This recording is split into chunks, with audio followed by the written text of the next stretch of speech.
Good day. Welcome back, ladies and gentlemen. Really, I guess it's you saying welcome back to me, because I've not done one of these videos for a while. This is the fourth way, the next reading of the fourth way.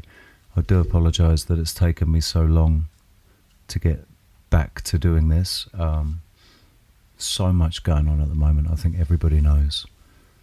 There's just so much going on in everybody's lives. But I made the effort today to take the time to continue. So here we are.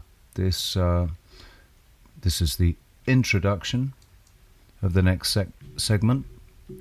This is written by Theodore J. Nottingham. This primer is written for persons who have some sense that there is more depth and potential to life and to our own nature than what we see around us. This material is for those who refuse to drown in the shallow values of our culture and society. The ideas presented herein have great power and have been around for centuries in many forms. The reader will notice early on the relationship between this teaching and some of the great knowledge and wisdom of humanity handed down from the likes of Plato, Lao Tzu, Mevlevin, Eckhart, and through the sayings of Christ and the teachings that are called esoteric. In this work, the term esoteric means inner rather than hidden or secret, and concerns the spiritual life, the life of transformation.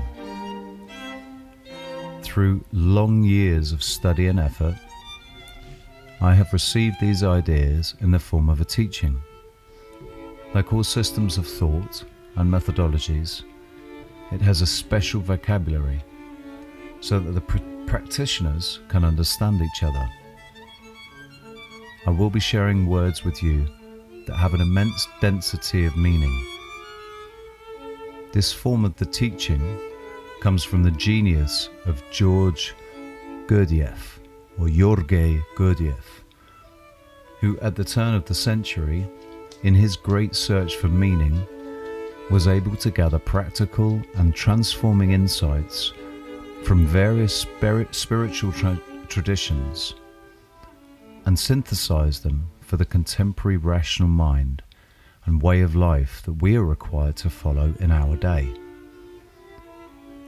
He brought to the West a distillation of the esoteric teachings of humanity dealing with spiritual awakening that are applicable to the experience of every individual. Gurdjieff called his teachings esoteric Christianity.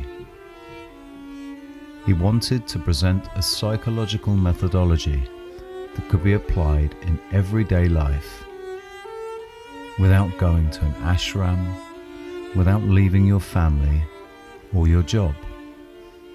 He called it the fourth way. He categorized esoteric teachings as the way of the monk, the way of the yogi, the way of the fakir, which deals with transcending the physical, and the fourth way, which has to do with applying all of these techniques and insights internally and psychologically without removing yourself from the external life that you are living. Though invisible and personalized, these methods have the same intensity and power as the other ways to enlightenment. These teachings come down through the ages, all of them having to do with spiritual awakening, all of them having in common the ultimate aims that we find in the teachings of Christ, of the Sufis, of Lao Tzu, and in all the great hearts and minds of humanity. This particular teaching, the fourth way, uses daily life as the field of opportunity for the process of awakening. Like every other teaching, these ideas can become dogma and turn into their opposite very quickly. The ideas of the teaching at the end of the 20th century have a different quality than when they were presented in the early and middle part of our era. The holistic consciousness of this age brings a new context to these ideas. The appreciation of other cultures and teachings, the recognition of unity inherent in physics, and mystical insights are all part of the flowering of a new consciousness. Gurdjieff left statements that foresaw this development. Everything in this inner work is taught from the perspective of personal verification. Each individual must verify these ideas for him or herself. However, the cosmological aspect of this teaching is not verifiable. It is useful for providing perspective or a sense of reality. It can lead one into a moment of higher consciousness, but the essential part of this work is the practical application of the ideas to one's own psychology, since this teaching is about self-transformation. In its essence, this work is the same as the wisdom of every authentic religion: how to become your true self and living out your purpose in life. This work leads only toward developing our inborn capacity for goodness. I will therefore not deal with other cosmological aspects of the teaching that may be familiar to students of the Fourth Way, such as the table of hydrogens, or the ray of creation, or the law of seven. It is important to note that this stream of teaching that has come down through Gurdjieff has gotten stuck in the mud along the way. A coldness, even a lack of humanity, has developed among some of the exponents of the dogmatic version of this teaching. You will find this opinion confirmed in a number of fine books that have been published by former students who have moved into other teachings in order to make connections between different systems of thought. In my case, it was through the Christian mystics that I found another dimension to the ideas made available through Gurdjieff. The teaching known as the Fourth Way is for those of us who cannot go to live in an ashram or a monastery, and who seek meaning and higher states of consciousness while living in the world. It is specifically for penetrating into the simple aspects of our daily life. Gurdjieff called this work the way of the sly man, a misleading translation of la ruse in French, which is less pejorative. This term does not refer to questionable ethical behavior or to a belief that the ends justify the means, but rather to the lucid awareness of an individual who perceives how to transform difficult circumstances into variable opportunities for personal growth. Such a person knows how to use everything that happens to him or her in life as fuel for inner growth. Imagine turning situations that are otherwise unpleasant and dead ends into material for inner joy and liberation. Carlos Castañares spoke of the Indian priests who were made abject slaves by the conquistadors, but retained their dignity and learned how to use the horror of that experience to strengthen themselves internally, and as a result were not destroyed by their conquerors. The sly man is not caught in the madness of it all, and can bring stressful situations to fruition for his higher aims by living them at a new level of consciousness. The whole point of this teaching is about one's own practical, psychological, and ultimately spiritual transformation. It isn't about anything external. It has nothing to do with changing our outer circumstances in life, but rather with changing our inner selves and therefore our relation to life's events. When an external method is turned into law, which happens in many Fourth Way schools, it loses all of its purpose and meaning. The church is an example of a teaching becoming external and disconnected with the real purpose of its existence. All the dogma of the church is only a reflection of the real experience of those who were transformed by the teaching. With the Inquisition, the distortion of these ideas became a reason to torture people, thereby turning the teaching into its very opposite. In some contemporary esoteric groups, one will often find the idea of personal effort transformed into a matter of heavy financial donations rather than of inner sacrifice. This phenomenon is also a sign of degeneration.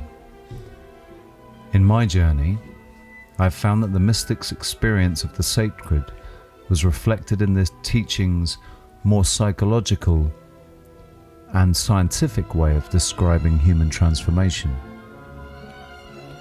Through such connections, I understood that truth is found in the inherent unity of seemingly different spiritual teachings. This primer will be confined to focusing on the practical, experiential inner work that can be done anytime and any place. I will be presenting ideas that are similar to those of purification and detachment, and yet you will find that they are not abstract, not counter to the ways and needs of your life. Rather, they may lead to the development of a new consciousness, a new perspective of yourself and of the meaning of life. This is a powerful teaching. My purpose here is not to give you new intellectual concepts to place next to others, but to assist those who desire to embark on an inner path of psychological evolution that has practical daily ramifications. This may begin with the mind, but it will move quickly into the heart, into your psychology and your whole way of life. The work. It is called the work because it requires real effort that each of us can make invisibly and internally. We are talking here about an inner psychological work, a work that requires you to not merely know the ideas, but to apply and practice them as well, and to apply them not in general, but to yourselves. This practical application leads to a personal change that opens onto a new level of knowledge that some have called knowledge through being. So this work is a process of self-knowledge which is razor sharp. The ideas presented here have power, the power of genuine psychological and spiritual transformation in the midst of daily life. It is a work tailor-made for those who cannot escape their ordinary obligations and yet need it as desperately as oxygen in order to have meaning and purpose in their lives. This work is about self-change. The subject of the work is you, yourself, and you will note that this is one of many connections with the great teachings of humanity. Know thyself is at the core of the wisdom of Socrates. The work offers its own unique, magnificent insights into taking an idea like know thyself and connecting it to our personal issues so that we understand what that idea really implies. These ideas address the frustrations that people have in trying to better themselves, trying to get in touch with God, trying to break through to something sacred, a higher state of joy, or of transcendent goodness, and getting beyond their limitations. Hopefully, most of you have had some taste of higher state of consciousness in your lives, and that is why religion and spirituality are of interest to you. This work seeks to help us not only understand these experiences, but become more receptive to them, making them more long-lasting and ultimately learn to live them out in each moment rather than in occasional accidental encounters. The work begins with this fundamental insight. We are told that before change can happen, we must become more conscious of who we are now.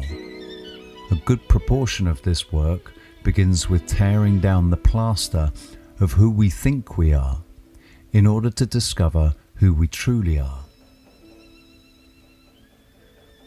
All of the spiritual teachings tell us that there is extraordinary potential in each human being, but it is often untapped and tragically wasted by the hardships of life or through confusion and unhappiness. The work provides psychological tools that can lift us to that inner place beyond confusion and despair. One of the sayings in the work is that if we wish to have a different life, we must first realize what kind of life we have now. We are told that human beings are self-evolving beings who, through effort and knowledge, have a struggle to undertake in order to reach a higher level of themselves. One of the great mysteries behind all of the teachings of the world religions is that we are seeds, only seeds, and that we can die as seeds and fail to discover the real potential of our existence. With the right kind of knowledge and the right kind of effort, we have the possibility of becoming something quite different, and yet more truly who we are. A person can undergo a definite transformation, a real evolution, if they know and understand what they have to do. Some of you may have heard the term becoming co-creators. Matthew Fox and other such thinkers of our day recognize that we are meant to participate consciously in the development of the universe as well as in the development of ourselves. The work tells us that people often get stuck at a level of being that is equivalent to the maturity of a 7-year-old. That explains why a 70-year-old person can have such an immature emotional reaction to things. They may have become important leaders in the world, but something has remained stunted. Knowledge and level of being must increase together to create the metamorphosis, the discovery of a new consciousness that leads us to who we are truly meant to be. We all know people who are encyclopedias of information and then have this blind side to them, an adolescent impatience or irritability. Something has not been translated into their being. Again, this teaching is based on seeing what we are and what we can become. Our aim, then, is to change the state of our current psychology, which is made up of attitudes and imitations that we have picked up over the years of our development and the result of our unconscious behavior. For inner change to take place, and you can think of inner change as encounter with the sacred, we must break out of the little self that limits us to the awareness of the senses and of our own psychological dispositions. The work can help us to clear an inner path through all of our unconscious behavior, all of our attitudes, all of the things that we do not recognize and which consequently do so much harm to us in our daily life. Here, the work connects with the idea of purification. The pure in heart will see God. There has to be a purification process. This can only be accomplished by people who are either yearning greatly for something that they cannot grasp, or those who recognize the limits that they have come to in themselves. In order to begin this work, there are certain fundamentals that have to take place. One is being sincere with oneself, and that is very hard. We all know that to some degree, but in this work, it becomes really difficult because we start to see things that are not comfortable for us and our idea of who we think we are. We must climb out of the darkness of not knowing who we really are and how we behave and why we behave in the ways that we do. The uses of attention and energy will be critical to this process. Everything that we will offer you is based on practical, verifiable ideas. This is not a matter of faith or of belief. Imagination and opinion are set aside for rolling up your sleeves and getting into the hard effort of real psychological transforming work. It is critical to get to the nuts and bolts of why we are the way we are before we can get beyond that to someplace else. But we cannot understand any of these ideas without applying them to ourselves. This work requires psychological effort. You are the subject of the work. These ideas cannot change your external life, but they can change your internal life, raise your level of consciousness, and therefore give you a new relationship to your present life, which will ultimately change everything. One of the problems with the Gurdjieff teaching taken alone is that there is an element that is almost brutal. Gurdjieff himself taught people how to see themselves by sticking their noses in it. That was his method. You are nothing. You are just vain, pathetic puppet, and I'll step on your corns every chance I get.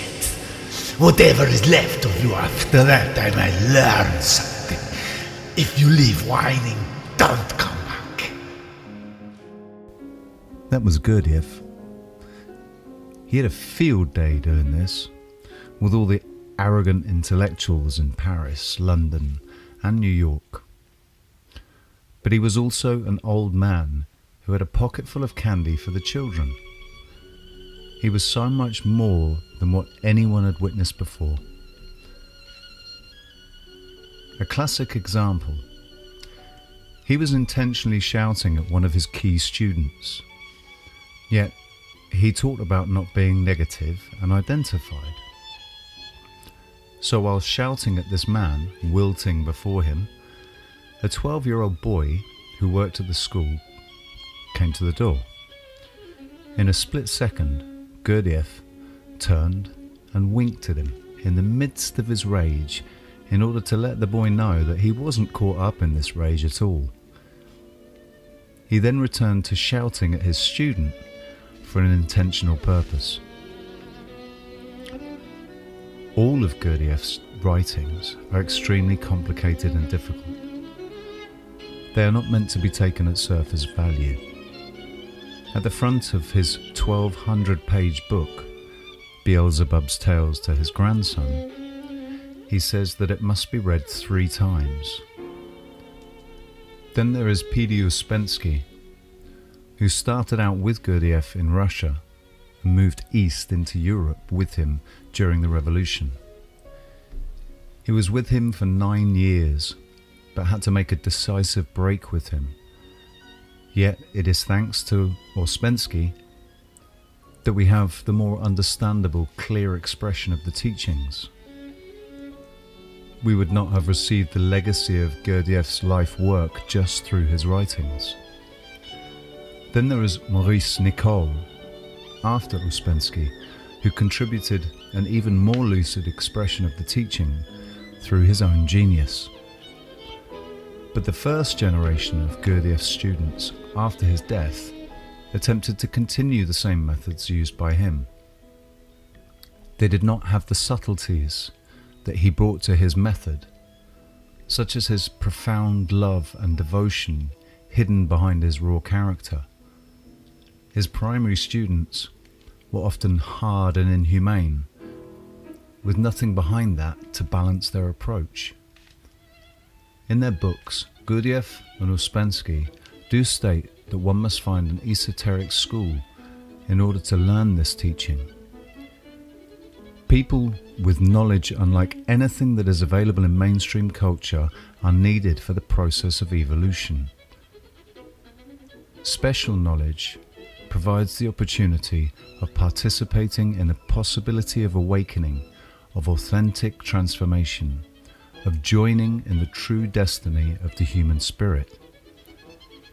Let's say you join a school and begin the hard and painful efforts of working on yourself, struggling with the ego and all the things that nobody can stand to deal with.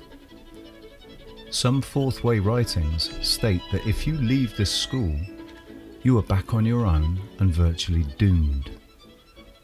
You no longer have a teacher or a school to provide the incentive to work on yourself, and you have very little chance of spiritual development. These teachers say that you are lost. Many of them, including revered individuals such as Yogananda, are quoted as saying that it is better to have never started at all than to begin and quit. People then become terrified because of this dogma stating that if you leave the school, you're dead. Emotionally, you do lose a great deal. The community, individuals who share something in common that is very hard to find in ordinary life. Being part of such a community can have some very positive elements in the experience. You are cleansed of all the things that make up our life, such as the 6 o'clock news, the illusions that generate our ideas of reality. But Gurdjieff said that every so often an individual manages to keep swimming by himself and makes his way to somewhere. He also said that we must verify everything. We are not to accept a belief system on faith. We have to experience and make organic these ideas. He pressed people to find out for themselves what was real and what wasn't. It is also true that Gurdjieff himself left the school. There are teachers in the East, among the Sufis and in Tibetan monasteries, who thought of him as a maverick escapee, a rogue teacher. What I discovered is that we do not step out of the reality of being, whether we leave a teacher or a community. Being, God, life remains fully there. Clearly, it requires additional inner strength to pursue this difficult work of going against the grain of one's own selfishness and everyone else's way of life. But as I came across the Christian teachings, I was able to recognize that elements of self-remembering, vigilant awareness and ceaseless prayer connect us with the source that cannot be separated out from one's life and that belong only to one group or one teacher. No more now, more than ever, that kind of fragmentation is criminal. This doesn't mean that we don't need some community to continue the process of going against one's own grain towards one's higher self. This presentation of these ideas is informed by long experience and breadth of study that moves the teachings in their evolutionary process from Gurdjieff out of France into Europe of the 20s, then Ouspensky in England into the 1940s. Now comes the more holistic, unitive approach that is critical for the 21st century. Whether it is spirituality or science and politics or electronic media, everything is converging. We are becoming a global community, and spirituality as well must be informed by all the great teachings, or humanity will destroy itself.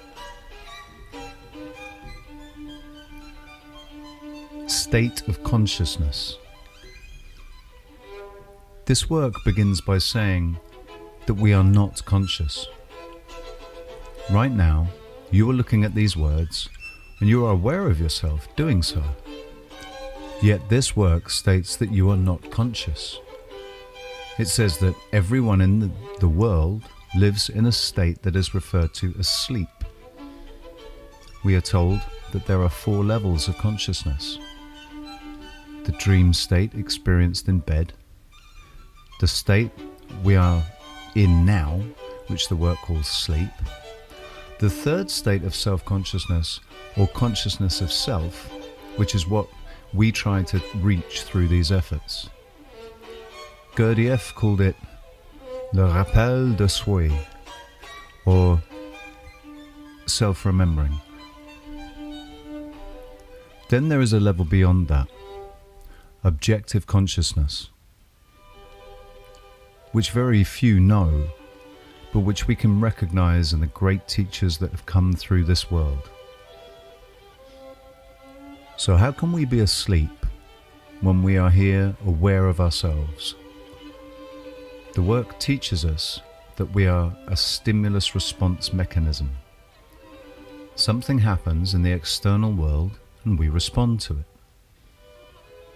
In our ordinary state, we are nothing but responses to outside stimuli. We imagine that we control our lives, that we make our own decisions, but with a little attention to the reality of life around us, we can gain a new perspective. Everyone is just reacting to everything. You can see it clearly in the workplace. It is thematical. Something goes wrong and everyone goes mad and nobody is in control. That is one little facet of sleep. Another way to understand this idea as a state of consciousness is the fact that what we call thinking is nothing but a random flow of associations. I say the word apple. One person tastes it, another remembers childhood memories, another sees it.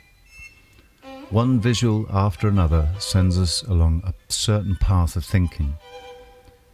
What we assume is our own intentional reflection is most often an out-of-control process, stimulated by the outside world.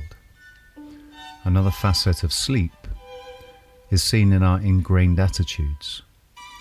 Surely we have enough honesty to know about that issue. A common experience might be that of parenting. You find yourself talking like your parents did.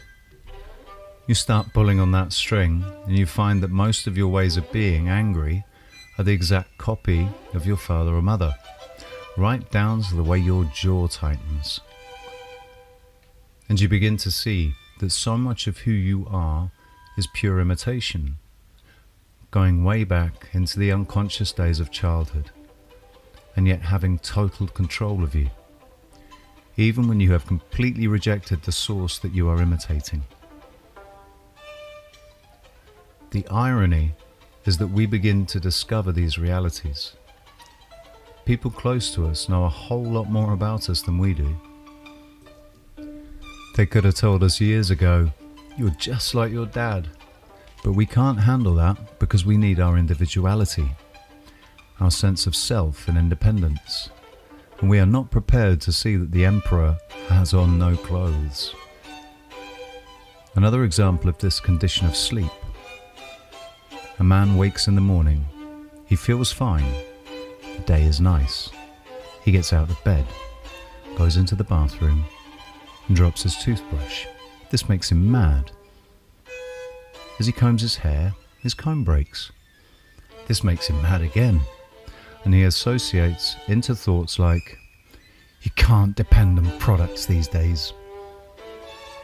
Then he goes downstairs and the smell of coffee makes him feel better, but he spills his coffee on his lap and he's angry again. His newspaper is late and he feels impatient.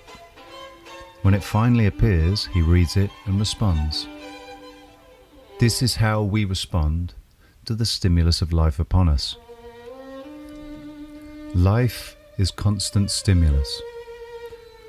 There is something coming at us at every moment that we are awake, but our responses are all automatic, or as the work says, mechanical. They have been programmed in us since infancy. While we think we have consciousness, we really have very little choice in how we respond to any particular kind of stimulus. You may think that you are in control, but if someone comes up and insults you, you're probably going to have a predictable response. This is another description of sleep. Being in that state where we respond to incoming life through our personality, without having any control or any objective view of ourselves acting in our life. This is one of the sources of our massive unnecessary suffering. When we begin to examine the things that cause us unhappiness, with colleagues, with loved ones, with family, we discover how long the list is and why there is no inner peace. It is our birthright to find that special inner sanctuary of peace, stability, and harmony that makes us real contributors to the universe.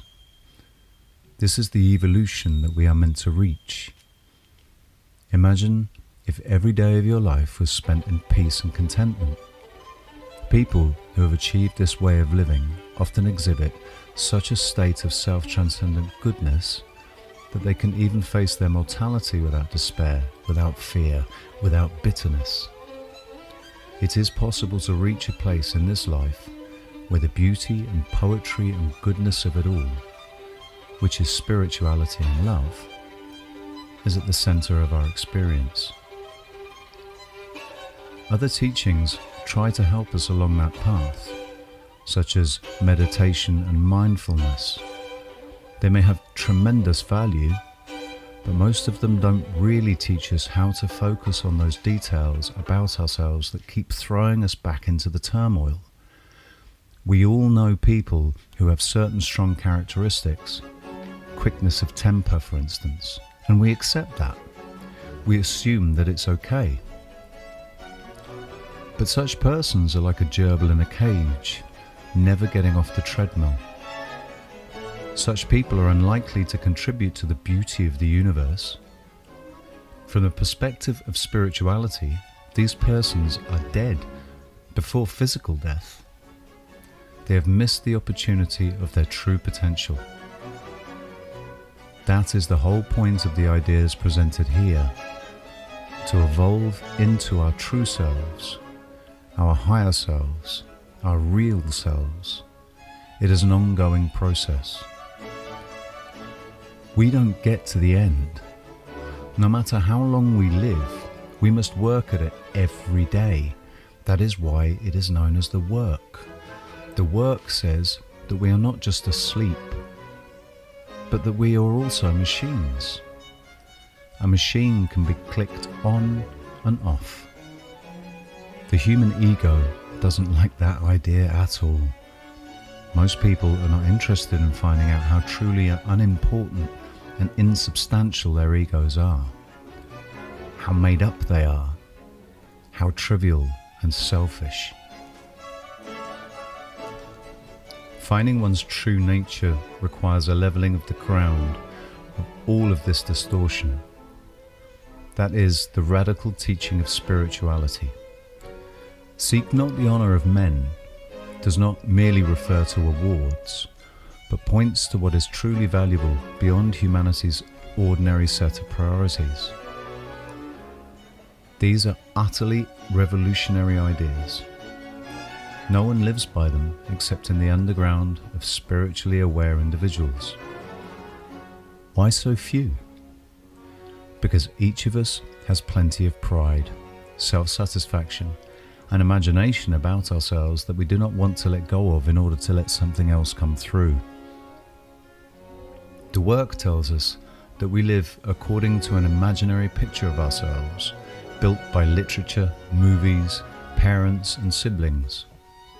We can see these pictures manifested in how people walk and talk. If these pictures were taken away from most people, there would be nothing left. So this is dangerous work. Gurdjieff said that if people saw themselves as they truly are, they would go insane. But there are safeguards in this work. It is a methodical system that provides knowledge to assist us in receiving new insights about ourselves. Without such information, we can get pretty serious vertigo when we experience new perspectives about ourselves. Sell all you have and follow me refers to the inner obstacles that keep us from authentic transformation. The transformation is also known as awakening. The work is a method of awakening. Seek first the kingdom of God means seek first that state of being where the reality of God is palpable. That experiential dimension is the heart of all religion and spirituality. It deals with the experience of inner liberation from one's own agonies and weaknesses, an entrance into that state of consciousness which is in touch with the powers of the cosmos. Quantum theories in physics are opening up the doors to spiritual reality of which we are a part. Awakening takes continuous psychological effort, but at the same time, being in an awakened state is not ahead of us in chronological time. It is above us. So it is accessible now, but it takes a long time of doing this inner work to reach it. The reason we can do this work is because we have each had glimpses of these higher states in our lives.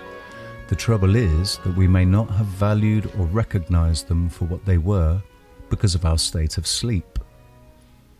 A moment on a beach, a sunset, where we are separate from the usual rush of life, offer us an expansion of inner peace and serenity, which are the hallmark of higher consciousness.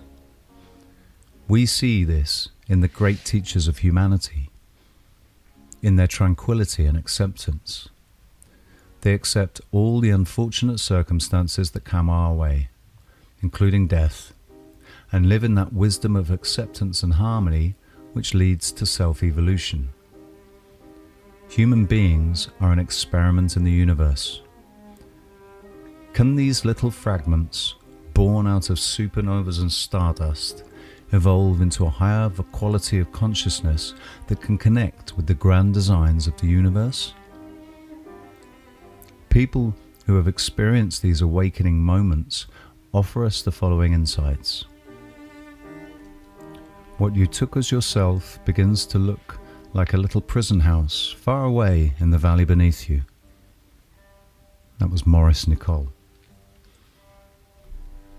Imagine a state of presence in the moment where you are so separated from your usual state of self that the part of yourself that is so full of confusion and ignorance no longer constitutes the parameters of your consciousness. Another quote from the teachers who have encountered higher consciousness: it is no longer the old I, but a wider, more comprehensive one. We do not lose ourselves in it, but on the contrary, we truly find ourselves. A new breathing space, scope, and sphere of action opens up when we realize only then how confined we had been before, how imprisoned and isolated. Carl Fried Graf Derkheim. In this awakened state of consciousness, we experience connection and ultimately conscious love. All the great ideas that we admire about spiritual teachings are not abstract thoughts, but expressions of human experience that are available to each one of us. But we must work on ourselves for them to bear fruit. Right, thank you very much. We're approaching 45 minutes and I'm going to wrap this up. The next part is multiple selves, which is something that I think we can all connect with. Thank you very much for being so patient and waiting for this next installment. I promise to bring the next one up as quickly as possible. In fact, I'm going to record it now. But thank you very much, guys. I'll see you all soon.